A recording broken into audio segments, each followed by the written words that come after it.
Iran has promised to avenge the killing of Soleimani, the architect of Iran's drive to extend its influence across the region. By Reuters.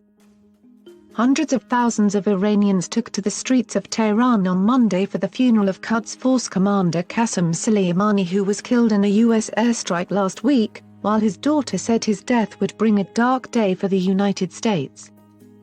Crazy Trump, don't think that everything is over with my father's martyrdom, Zainab Soleimani said in her address broadcast on state television after U.S. President Donald Trump ordered Friday's strike that killed the top Iranian general.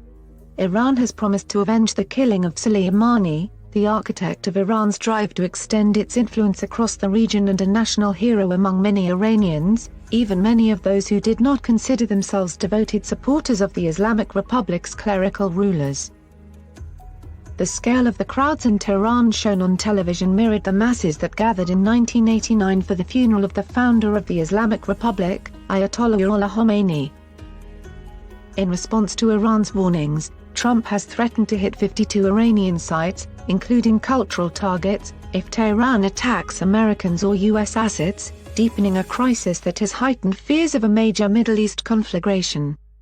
The coffins of the Iranian general and Iraqi militia leader Abu Mahdi al-Muhandis, who was also killed in Friday's attack on Baghdad airport, were passed across the heads of mourners massed in central Tehran, many of them chanting "Death to America." One of the Islamic Republic's major regional goals, namely to drive U.S. forces out of neighboring Iraq, came a step closer on Sunday when the Iraqi parliament backed a recommendation by the Prime Minister for all foreign troops to be ordered out. Despite the internal and external difficulties that we might face, it remains best for Iraq on principle and practically, said Iraqi caretaker Prime Minister Adel Abdul Mahdi, who resigned in November amid anti-government protests. Iraq's rival Shiite leaders, including ones opposed to Iranian influence, have united since Friday's attack in calling for the expulsion of U.S. troops.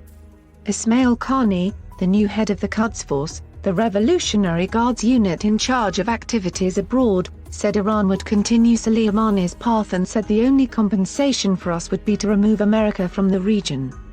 Prayers at Soleimani's funeral in Tehran, which will later move to his southern home city of Kerman, were led by Iran's supreme leader Ayatollah Ali Khamenei.